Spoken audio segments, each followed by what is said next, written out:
Welcome to all. இன்றைக்கி நம்ம 8th social சமச்சீர் கல்வி பார்த்துட்ருக்குறோம். ஸோ ஜாகிரஃபியில் unit 3 hydrologic cycle. So last வீடியோவில் பார்த்தோம். ஸோ அதனுடைய கண்டினியூஷன் தான் வந்து இந்த வீடியோவில் பார்க்குறோம். ஸோ டிரான்ஸ்பிட்டேஷன். ஸோ அதுலேருந்து நம்ம இந்த வீடியோவில் பார்க்கலாம். Okay. Precipitation refers to all forms of water that fall from clouds and reaches the earth's surface. For the occurrence of precipitation, cloud droplets or ice crystals must grow heavy enough to fall through the air. When the droplets grow large in size, they tend to fall. While moving down by collecting some small droplets, they become heavy enough to fall out of the cloud as a raindrops. So precipitation அப்படின்னாக்கா ரெயின்ஃபாலை தான் வந்து precipitation அப்படின்னு சொல்லுவோம். So க்ளவுட்ஸில் இருக்கக்கூடிய அந்த water drops எல்லாமே வந்து எர்த்தை வந்து ரீச் ஆகிறதுக்கான ஒரு ஃபார்மேஷன் தான் வந்து precipitation. ஸோ இந்த precipitation எப்படி அக்கார் ஆகுதுன்னு பார்த்தீங்கன்னா, க்ளவுடில் இருக்கக்கூடிய droplets and then ice crystals அது வந்து கொஞ்சம் கொஞ்சமாக பெருசாகி அண்ட் தென் ஏரோட இதனால் ஒரு பிளேஸ்லேருந்து இன்னொரு பிளேஸில் மூவ் ஆகும். அண்ட் தென் அந்த ட்ராப்லெட்ஸ் வந்து எப்போ வந்து அதனுடைய சைஸ் பெருசாகுதோ அப்போ அந்த ட்ராப்லெட்ஸ் வந்து க்ளவுட்ஸ்லேருந்து வெளியில் வரும். அந்த மாதிரி க்ளவுட்ஸ்லேருந்து வெளியில் வரக்கூடிய ட்ராப்லெட்ஸ் தான் வந்து ரெயின் ட்ராப்ஸ்ன்னு நம்ம சொல்கிறோம். ஸோ இப்படி தான் வந்து precipitation அக்கார் ஆகுது. Okay. Forms of precipitation.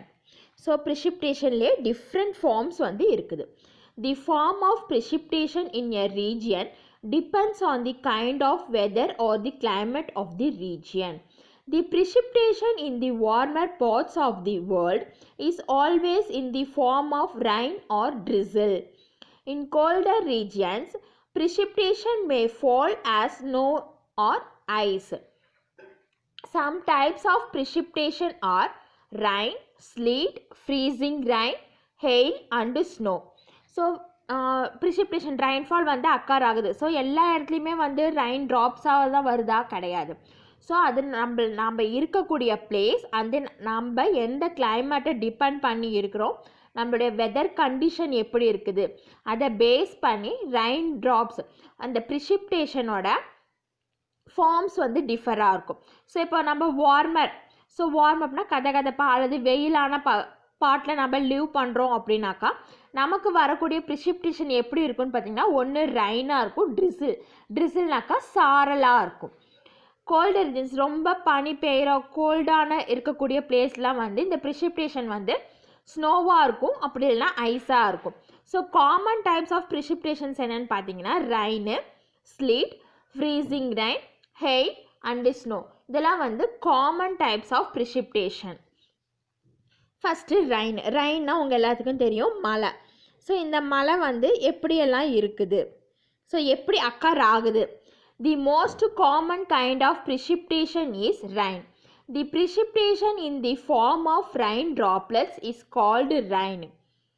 The precipitation in which the size of rain drops are less than 0.5 mm in diameter is known as drizzle, and the raindrop with greater than 0.5 mm in diameter is known as rain. Generally, drizzle takes place from stratus cloud. So ஜென்ரலாக பார்த்தீங்கன்னா நமக்கு common kind of precipitation என்னென்னு பார்த்தீங்கன்னா rain தான். So இந்த rain வந்து எப்படி நமக்கு ஸோ நிறைய வாட்டர் ட்ராப்லெட்ஸ் எல்லாம் வந்து ஒன்றா சேர்ந்து நமக்கு ரெயினாக வந்து ஃபால் ஆகுது.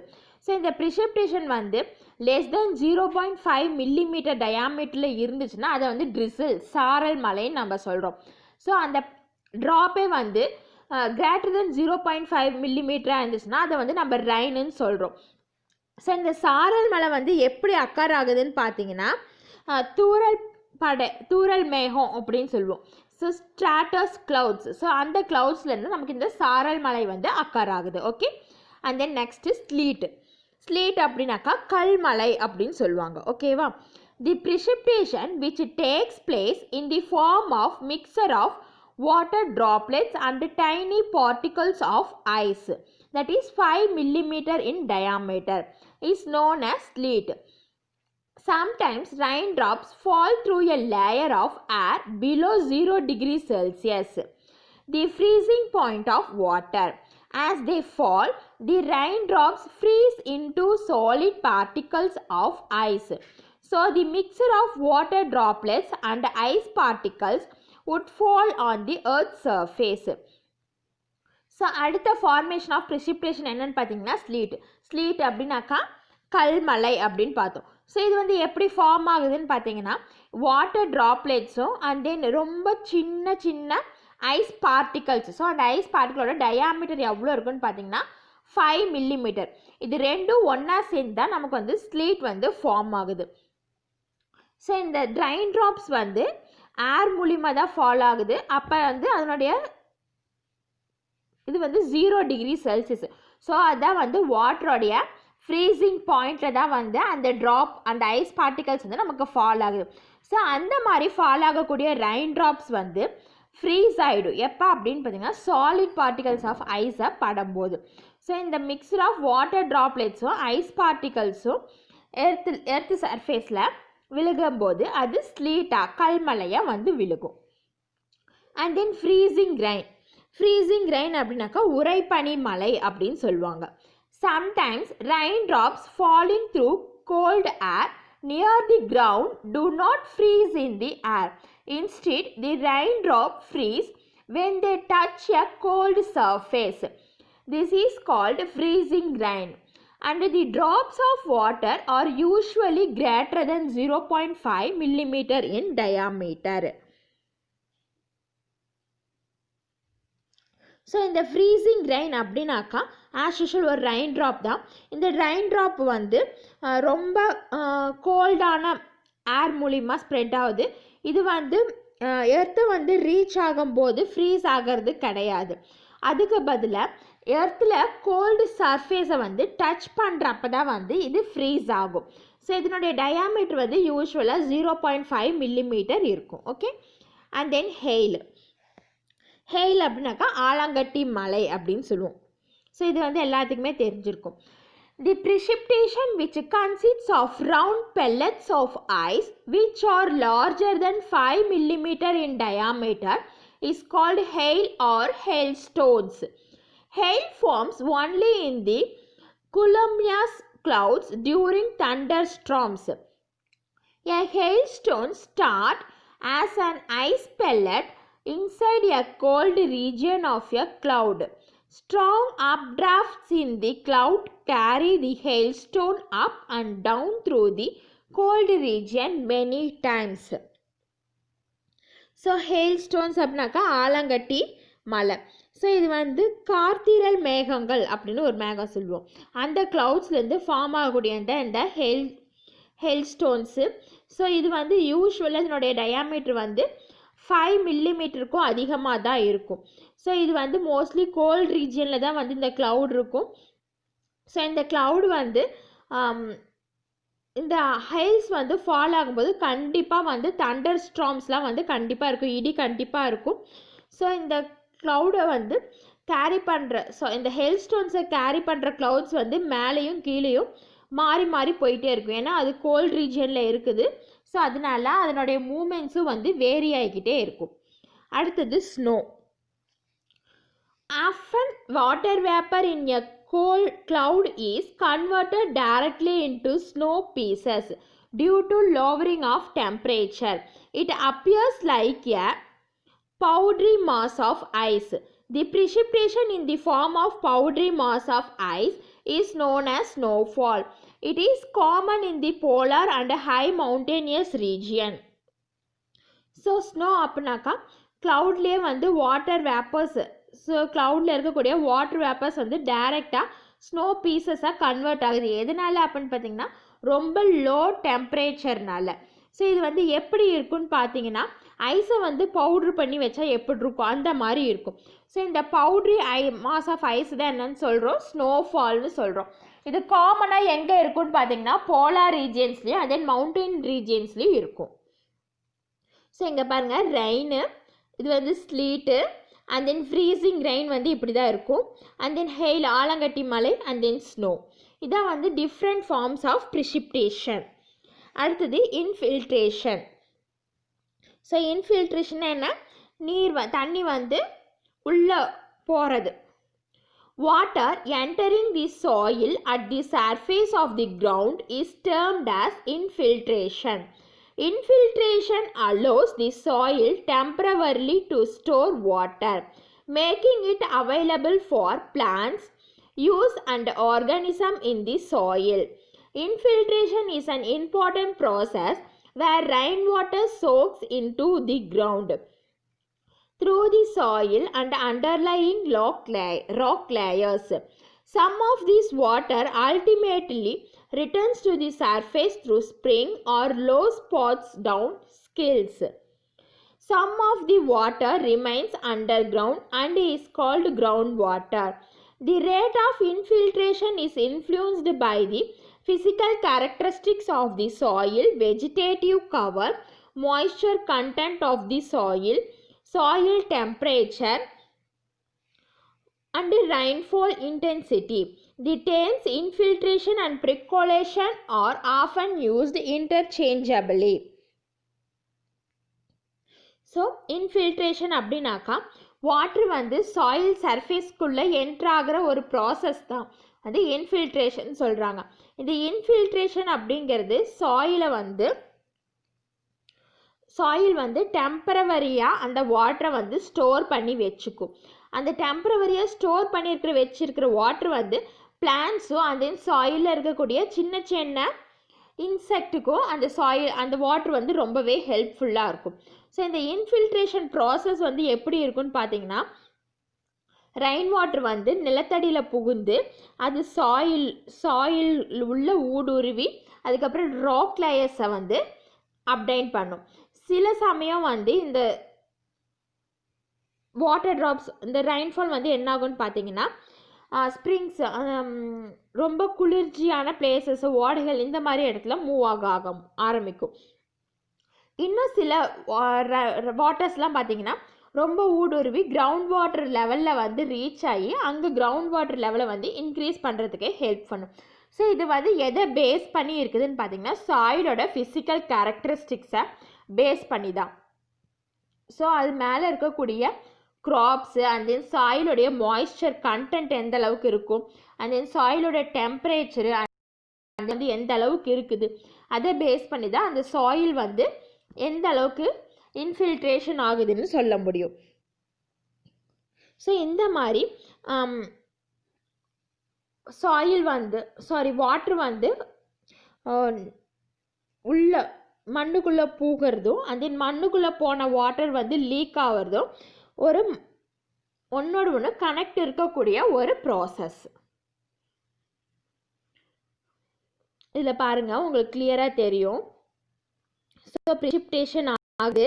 ஸோ ப்ரிசிப்டேஷன் ஆனது இந்த வாட்டர் வந்து சாயிலை வந்து அப்டேன் ஆகுது. ஸோ இங்கே பாருங்கள், இது வந்து லெஸ் இன்ஃபில்ட்ரேஷன், நான் ப்ரோப்போஸ் சாயில் அண்டர் ராக். இந்த இடத்துல இதையோட வாட்டர் வந்து நின்றுக்கும். இதுக்கப்புறம் அந்த வாட்டர் வந்து இந்த இடத்துல ஸ்டேபிள் ஆகிடும், அப்படி இல்லைனா வந்து போய் ரிவரில் மிக்ஸ் ஆகிடும். ஸோ இன்னொன்று பார்த்திங்கன்னா, நல்லா உள்ளே போகுது. இந்த மாதிரி ரொம்ப ஊடுருவி போகிற வாட்டர் தான் வந்து more infiltration in process soils and rock. இந்த மாதிரி வாட்டர் வந்து கிரவுண்ட் வாட்டர் லெவலையும் வந்து இன்க்ரீஸ் பண்ணும். And then percolation. ஸோ ப்ரிகோலேஷன் ப்ராசஸ் அப்படின்னா என்னென்னு பார்த்தீங்கன்னா, தண்ணி வந்து உள்ளே கசியிறது. ஸோ இங்கே பார்த்தீங்க அப்படின்னாக்கா, ஸோ இங்கே வந்து வாட்டர் இருக்குது. வாட்டர் வந்து என்ன ஆகும், ஃபஸ்ட்டு எவாப் டிரான்ஸ்பிரேஷன் ஆகும். எவாப் டிரான்ஸ்பிரேஷன் ஆகிற வாட்டர் வந்து கண்டென்சேஷன் ஆகும். கண்டென்சேஷனுக்கு அப்புறம் ப்ரிசிப்டேஷன் ப்ராசஸ் அக்கர் ஆகும். இந்த ப்ரிசிப்டேஷனில் வாட்டர் வந்து ரன் ஆஃப் ஆகும். ரன் ஆஃப் ஆகி டைரெக்டாக வந்து ரிவர் ஆர் இதில் வந்து மிக்ஸ் ஆகிற வாட்டர் இருக்குது. அண்ட் சம்டைம்ஸ் இந்த வாட்டர் வந்து லேண்ட் சர்ஃபேஸ்க்குள்ளே போய் லேண்ட் சர்ஃபேஸ்லேருந்து கிரவுண்ட் வாட்டருக்கு போய் கிரவுண்ட் வாட்டர்லேருந்து இந்த மாதிரி ரிவர்ஸில் வந்து மிக்ஸ் ஆகிறது இருக்குது. ஸோ இந்த மாதிரி ப்ராசஸ் தான் வந்து ப்ரீகோலேஷன் ப்ராசஸ் அப்படின்னு நம்ம சொல்லுவோம். Okay, Percolation is the downward movement of infiltrated water through soil and rock layers. Infiltration occurs near the surface of the soil and plant root zones. Percolation moves the infiltrated water through the soil profile and rock layers, which leads to the formation of groundwater or become a part of subsurface runoff process. Thus, the percolation process represents the flow of water from unsaturated zone to saturated zone. So percolation அப்படிங்கிறது water வந்து சாயிலிருந்து டவுன்வேர்டாக வந்து move பண்ணக்கூடிய ஒரு process தான் வந்து percolation. So soil and then rock layer வரைக்கும் இந்த percolation process வந்து இன்டர்ஃபியர் ஆகும். ஸோ இந்த மாதிரி இன்ஃபில்ட்ரேஷன் வந்து எப்படி அக்கர் ஆகுதுன்னா சாயிலில் அண்ட் தென் இந்த வாட்ரு வந்து எங்கெங்கெல்லாம் டெலிவர் ஆகுதுன்னு பார்த்தீங்கன்னா சாயிலுக்கு அண்ட் தென் பிளான்ட்டோட ரூட் இது மூலிமா வந்து இது இன்னும் ஊடுருவி போகும். அண்ட் தென் இந்த லேயர்ஸ் வந்து கிரவுண்ட் வாட்டர் லெவலை வந்து இன்க்ரீஸ் பண்ணுறோம் அண்ட் தென் சப்சர்வேஸில் ரன் ஆஃப் ப்ராசஸை வந்து கண்ட்ரோல் பண்ணும். ஸோ இந்த ப்ரிகாலேஷன் ப்ராசஸ் வந்து வாட்டர் ஃப்ளோ வந்து அன்சாச்சுரேட்டட் ஜோன்லேருந்து சேச்சுரேட்டட் ஜோனுக்கு வந்து சேஞ்ச் பண்ணும். அண்ட் தென் ரன் ஆஃப்னா வழிந்தோடக்கூடிய நீர் தான் வந்து run of.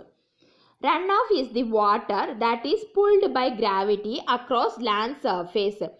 It replenishes groundwater and surface water as it percolates into a aquifer or moves into a river, stream or watershed. It comes from unabsorbed water from rain, snow melt, irrigation or other sources, comprising a significant element in the water cycle as well as the water supply when dries into watershed. So,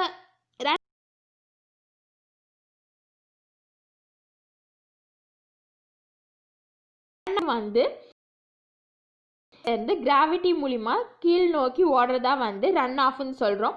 so இந்த மாதிரி ஓடுற தண்ணி வந்து ground water சர்ஃபேஸை acquire பண்ணி அது வந்து purify ஆகும்.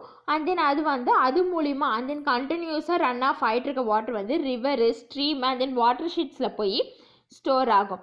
So இந்த மாதிரி வர வாட்டர்லாம் வந்து எதுலேருந்து வருதுன்னு பார்த்திங்கன்னா ரெயின், ஸ்னோ வந்து மெல்ட் ஆகுதுல அதிலிருந்து அண்ட் தென் நீர் பாசனம், இரிகேஷன் அப்படின்னு சொல்லலாம், அந்த மாதிரி டிஃப்ரெண்ட் சோர்ஸ்லேருந்து இந்த மாதிரி தண்ணியெல்லாம் வருது. ஸோ இது எல்லாமே வந்து நீர்பிடிப்பு பகுதிகளுக்கு வந்து வாட்டர் ஷெட் அதாவது நீர்நிலையங்களுக்கு முக்கியமான ஆதாரமாக இருக்குது. Runoff is also a major contributor to erosion which craves out canyons, gorges and related landforms. The rate of runoff that can happen depends on the amount of rainfall, porosity of soil, vegetation and slope. Only about 35% of precipitation ends up in the sea or ocean and the other 65% is absorbed into the soil. So இந்த மாதிரி வழிஞ்சோடுற நீர் தான் வந்து ரொம்பவே ஒரு important reason எதுக்காக அப்படின்னா இந்த சாயில் எரோஷன்.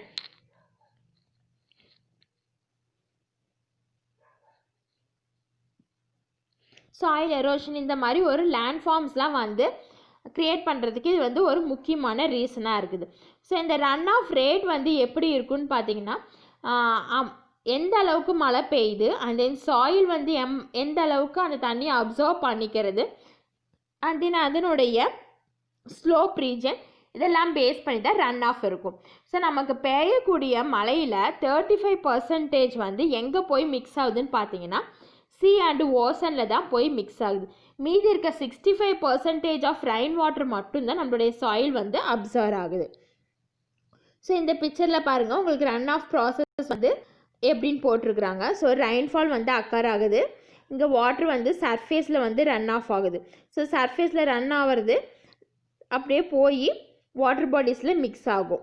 இது வந்து மறுபடியும் எவாப்ரான்ஸ்பிரேஷன் ஆகும், மறுபடியும் வந்து கண்டென்சேஷன் ஆகும், மறுபடியும் வந்து நமக்கு வாட்டர் பாடிஸ்க்கு போகும். இது வந்து ஒரு கண்டினியூஸ் ப்ராசஸ் நமக்கு நடந்துகிட்ருக்கும். Types of runoff. ரன் ஆஃப்ல டிஃப்ரெண்ட் டைப்ஸ் இருக்குது. Based on the time interval between the instance of rainfall and the generation of runoff, the runoff may be classified into following types.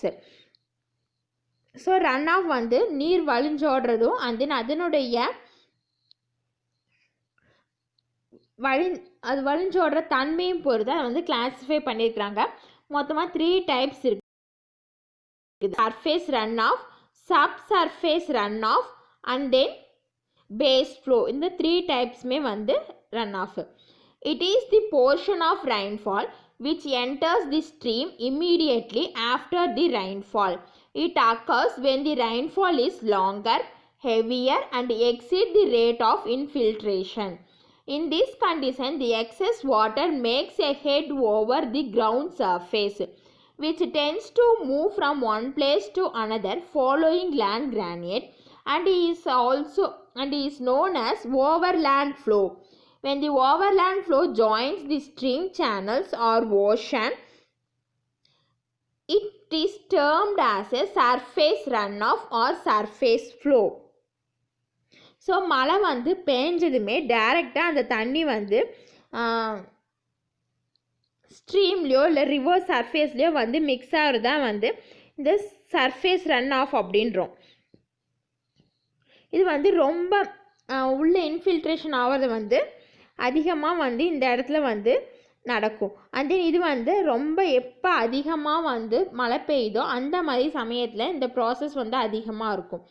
So இது வந்து இந்த மாதிரி surface run of வந்து நீர்நிலையங்கள், இந்த ஓடைகள், ஆறுகள், ஓடைகள் அண்ட் தென் கடல் இதெல்லாம் வந்து ஜாயிண்ட் ஆகிறதுக்கு இது ரொம்பவே ஹெல்ப்ஃபுல்லாக இருக்கும் சர்ஃபேஸ் ரன் ஆஃப்.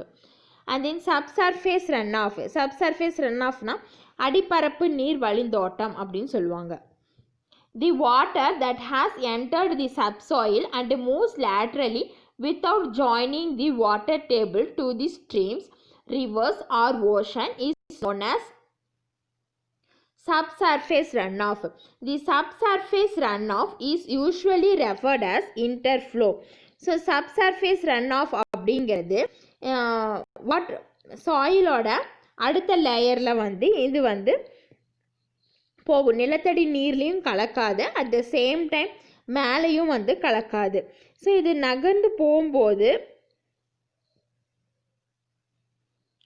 இது அப்படியே வாட்டர் டேபிளை வந்து ஜாயின் பண்ணாமல் இது அப்படியே ஸ்ட்ரீம்ஸு, ரிவர்ஸ் அந்த பேஸில் வந்து போகி அதுக்கப்புறம் வந்து ஓஷனில் மிக்ஸ் ஆகும். ஸோ இந்த மாதிரி இது பாஸ் ஆகிறதுனால இது வந்து சப் சர்ஃபேஸ் ரன் ஆஃப் அப்படின்னு சொல்கிறோம். அப்படி இல்லைன்னா இன்டர்ஃப்ளோன்னு சொல்லுவாங்க. And then base flow. Base flow அப்படின்னாக்கா அடிமட்டம். It is flow of underground water from a saturated groundwater zone to a water channel. It usually appears at a downstream location where the channel elevation is lower than the groundwater table. Groundwater provides the stream flow during dry periods of small or no precipitation. So இந்த base flow அப்படிங்கிறது ground water லெவலை வந்து increase பண்ணுறது. So ஊடுருவி போகிறப்ப நல்லா உள்ளே போய் அண்ட் தென் கிரவுண்ட் வாட்டரில் இருக்க வாட்டரோட லெவலை வந்து இன்க்ரீஸ் பண்ணும். ஸோ இந்த மாதிரி இது கிரவுண்ட் வாட்டர் லெவலை வந்து இன்க்ரீஸ் பண்ணுறப்ப ரொம்ப வறட்சியான காலத்துலேயும் அண்ட் தென் குறைஞ்ச மழை பெய்கிற காலத்துலேயும் மழை இல்லாத டைமும் நீர்நிலையங்களுக்கு இது வந்து ரொம்பவே சப்போர்ட்டிவாக இருக்கும். Units of measurement pertaining by hydrology. So எப்படி வந்து நீர்நிலையங்களை வந்து அளக்கிறாங்க. எவாப்ரேஷன் ஆர் இன்டர்செப்ஷன் இதை வந்து இன்ச்சஸ் ஆர் சென்டிமீட்டர்ஸில் மெஷர் பண்ணுறாங்க. இன்ஃபில்ட்ரேஷனும் inches or centimetre per hour, ஒரு ஹவரில் எவ்வளோ இன்ச்சஸ் ஆர் எத்தனை சென்டிமீட்டர் நடக்குது. ப்ரிசிப்டேஷன், ஸோ இதுவுமே வந்து இன்ச்சஸ் ஆர் மில்லிமீட்டர் ஆர் சென்டிமீட்டரில் அளப்பாங்க. ரன் ஆஃப் இதுவும் same, inches, millimetre or centimetre. Runoff rate cubic feet per second, ஒரு செகண்டில் எவ்வளோ தூரம் அந்த தண்ணி ஓடுது. Runoff volume aircraft feet or cubic feet, அது எந்த அளவுக்கு நிரம்பி இருக்குது அதனுடைய அடர்த்தி. Storage cubic feet or ஏக்ரக் feet அதனுடைய ஸ்டோரேஜ் கெப்பாசிட்டி. ஸோ இதோட நம்மளுடைய யூனிட் 2 ஹைட்ராலஜி சைக்கிள் வந்து ஃபினிஷ் ஆகுது. I think you should understand. Thank you for watching and subscribe my channel.